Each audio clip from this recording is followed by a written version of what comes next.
शाह को अगर अपनी जीत का पूरी तरह से एकदम विश्वास होता तो वो यह बात नहीं कहते कि जयंत चौधरी गलत पार्टी में चले गए हैं। मैं देख रहा था कि अमर उजाला की कौन सा अखबार दिखा रहा था कि पहले और दूसरे चरण में बीजेपी 86 सीटों पर जीती। यह अकल्पनीय है, यह बेहद आश्चर्यजनक है। तो यह साफ समझ में आ रहा है कि भारतीय जनता पार्टी जो है वो 150 से लेकर के 170-75 के बीच सीटें पा सकती है। यह बात साफ नजर आ रही है। पूरा बनारस जिले की जो सीटें हैं उनमें भारतीय जनता पार्टी को पिछली बार की तरह जो 8 में 8 पाई थी, 2 से 3 सीटों का नुकसान होने जा रहा है। कि बंगाल में समय ने उठे सारे चैनल एक दिन पहले तक बोल रहे थे कि बहुत भारतीय जनता पार्टी की लैंडस्लाइड विक्ट्री। लेकिन देखिए क्या हुआ। यह बात बिल्कुल सच है कि देश के तमाम रिपोर्टर्स ज्यादातर जो है उनकी आस्था भारतीय जनता पार्टी की ओर है, तो वो अपने तरीके का पोल कर करके भेज देंगे टीवी चैनल के ऑफिस में, वो आपको दिखाई देने लगेगा। और इस बार उत्तर प्रदेश चुनाव में शहरी और ग्रामीण दोनों इलाकों में अलग अलग किस्म की वोटिंग हुई है।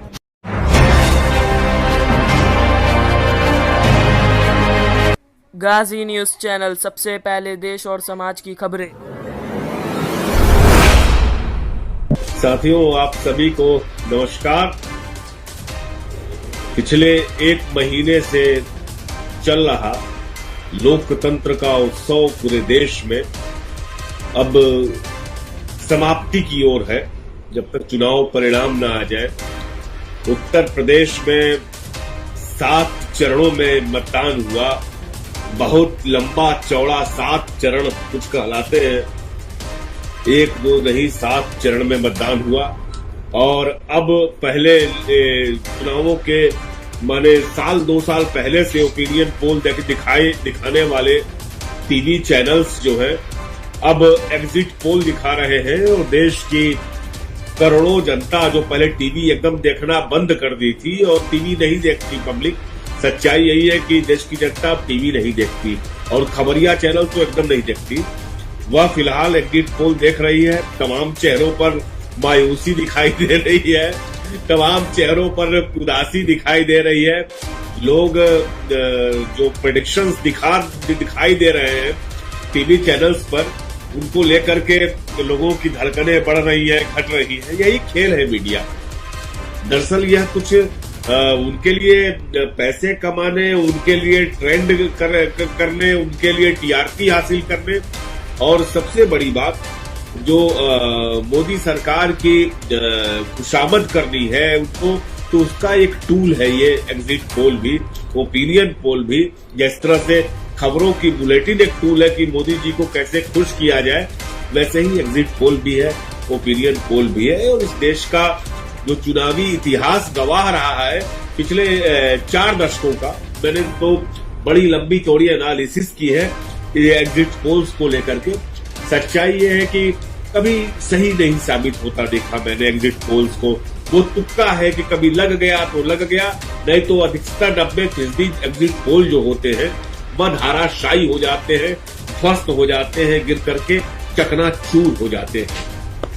तो आज का भी बहुत कुछ इसी तरह का एग्जिट पोल है। मुझे एक कहानी याद आती है, मैं आप लोगों से जरूर शेयर करना चाहूंगा, क्योंकि एक एग्जिट पोल का हिस्सा मैं भी था।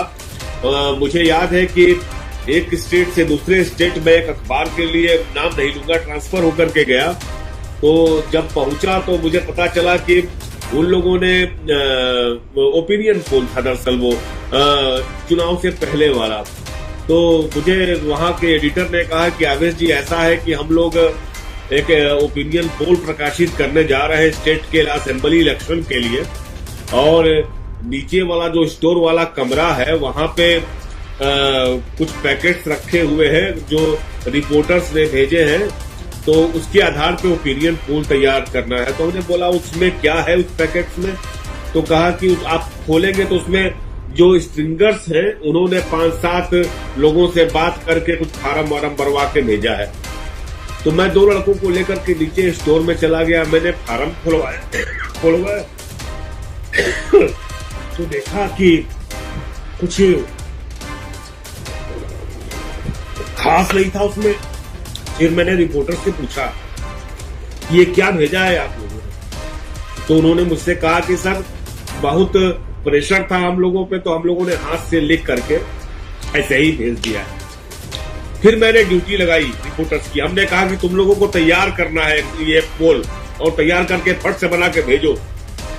उन्होंने लड़कों ने उस दिन 2 घंटे की मेहनत की और पूरा ओपिनियन पोल फुल पेज का तैयार कर लिया कि हर असेंबली सीट से 2 पेजों में प्रकाशित हुआ था। मुझे याद है कि किस असेंबली सीट से कौन जीत रहा है, तो उसमें सजा धजा करके एक तरफ बीजेपी एक तरफ कांग्रेस इस तरह से लगा करके वो तैयार कर दिया गया और उसमें बीजेपी को जो विजय दिला दी गई।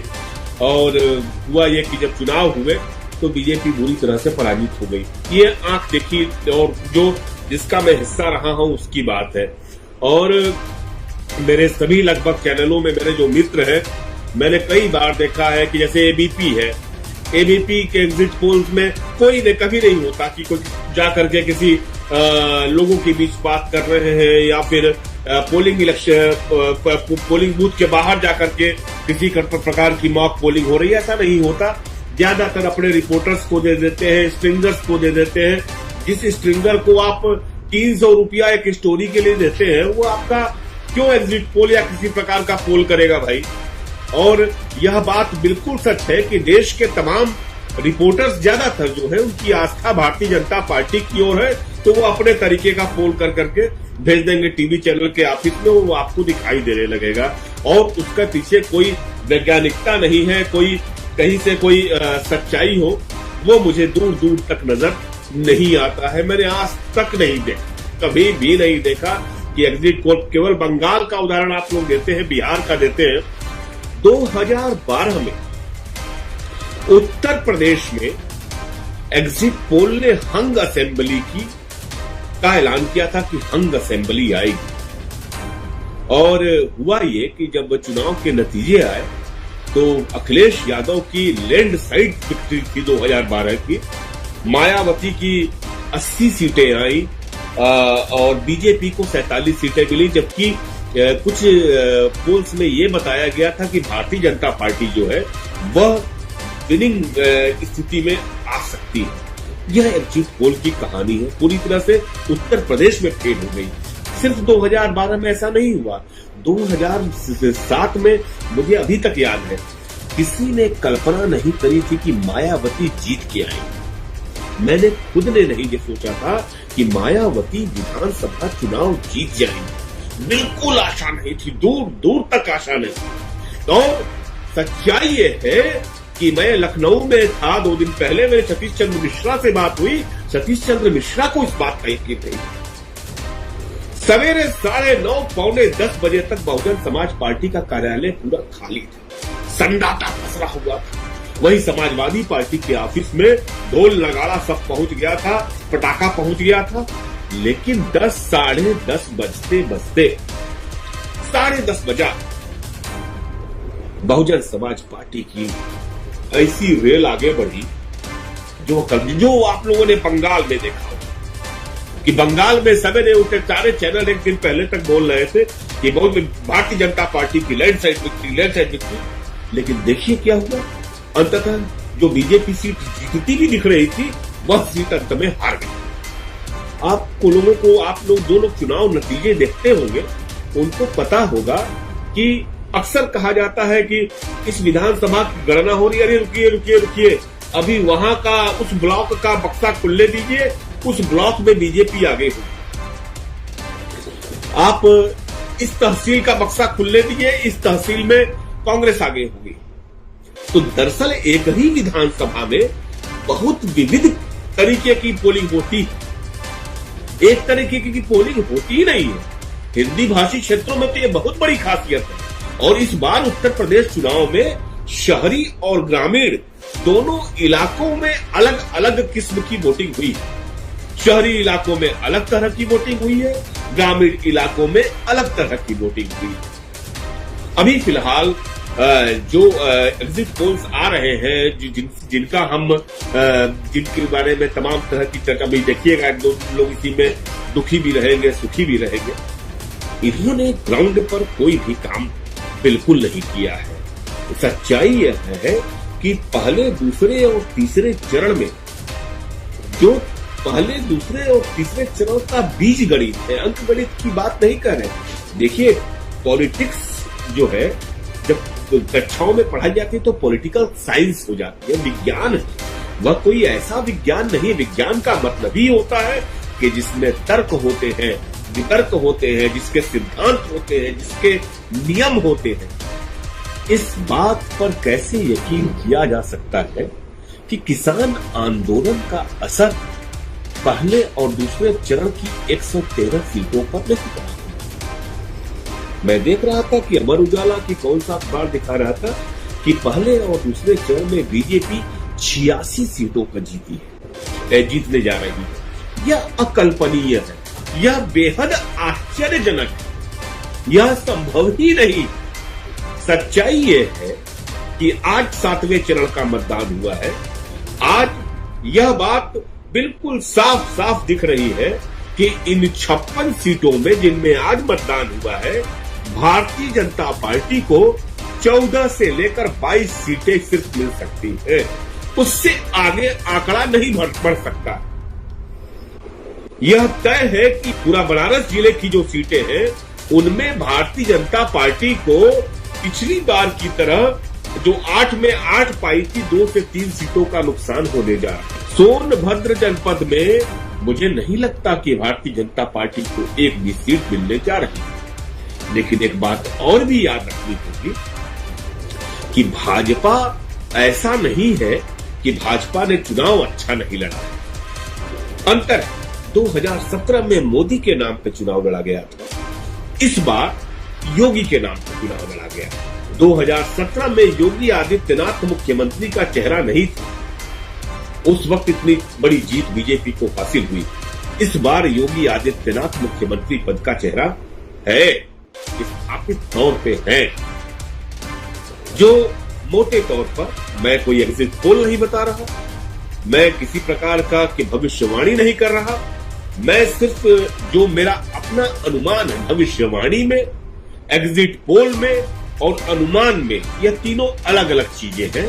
अनुमान का मतलब यह है कि हम जब बात किए अलग अलग विधानसभा क्षेत्रों में अलग अलग तबके के लोगों से, जो मैंने बात की है, जो विश्लेषण किया है, जो ईमानदार पत्रकारों के बीच बात की, जो लोग अपनी निष्पक्षता के लिए और क्लियर कट शार्प एनालिसिस के लिए जाने जाते हैं, वो जो मेरे मित्र हैं, उनसे बात की, तो यह साफ समझ में आ रहा है कि भारतीय जनता पार्टी जो है वो 150 से लेकर के 170-75 के बीच सीटें पा सकती है। यह बात साफ नजर आ रही है।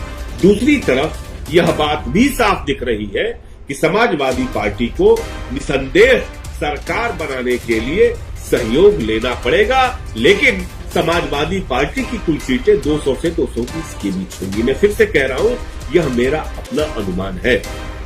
और एक बात निसंदेह यह सच है कि सब कुछ इस परिणाम के बाद बहुत कुछ उत्तर प्रदेश की गवर्नर आनंदीबेन पटेल पर निर्भर करेगा। और खाली ऐसा नहीं है कि यह अनुमान की बातें मैं कर रहा हूं, यह अनुमान की बातें खुद अमित शाह भी कर चुके हैं और तमाम नेता भी कर रहे हैं। प्रियंका गांधी से जब पूछा गया कि क्या आप चुनाव के बाद अखिलेश यादव के साथ जाएंगे, तो उन्होंने कहा कि चुनाव के बाद की बातें चुनाव के बाद की जाएंगी और हम सोचेंगे। अमित शाह ने साफ कहा कि बहुजन समाज पार्टी को कम करके नहीं आंका जाना चाहिए, बहुजन समाज पार्टी को मुसलमानों के एक वर्ग का वोट मिल रहा है। यह सच्चाई है, ये अमित शाह ने कहा। अमित शाह को अगर क्लियर कट जीत का अनुमान होता तो वह यह बात नहीं कहते। अमित शाह को अगर अपनी जीत का पूरी तरह से एकदम विश्वास होता तो वह यह बात नहीं कहते कि जयंत चौधरी गलत पार्टी में चले गए हैं। वह जयंत चौधरी को आमंत्रित कर रहे थे। यह आमंत्रण बताता है, ये बताओ कहा, देखिए कोई आय शुक्ला, यह आमंत्रण बताता है कि साफ साफ बताता है कि कहीं न कहीं से अमित शाह को भी यह लग रहा है। और इन सारे चुनाव परिणामों का जो 10 तारीख को चुनाव नतीजे आएंगे साफ होगा, लेकिन महत्वपूर्ण गवर्नर की भूमिका रहेगी। अगर महाराष्ट्र जहां पर भारतीय जनता पार्टी सबसे बड़ी पार्टी 105 सीट लेके आई थी, 3 दिन के लिए मुख्यमंत्री भी रह गए बीजेपी, लेकिन अंततः महाराष्ट्र अघाड़ी सत्ता में आई क्योंकि अलग अलग गठबंधनों की सीटें अलग अलग थी और मिलकर के उन लोगों ने सरकार बना दी। अभी भी मेरा अपना विश्वास है कि बहुजन समाज पार्टी फिलहाल मुझे कहीं से नहीं निकलता कि अगर स्थिति बहुत खराब भी होती है तो बीजेपी के साथ जाएगी, मुझे इसकी संभावना नहीं दिखती। दूसरी चीज कि जो तमाम खुद योगी आदित्यनाथ ने अभी एक हफ्ते पहले कहा था कि हमारी 275 तक सीटें आएंगी, रिपब्लिक टीवी भी उतनी ही सीटें दिखा रहा है। तो मेरा अपना साफ यह मानना है कि यह एग्जिट पोल्स जो दिखा रहे हैं वह सच्चाई से बेहद परे है।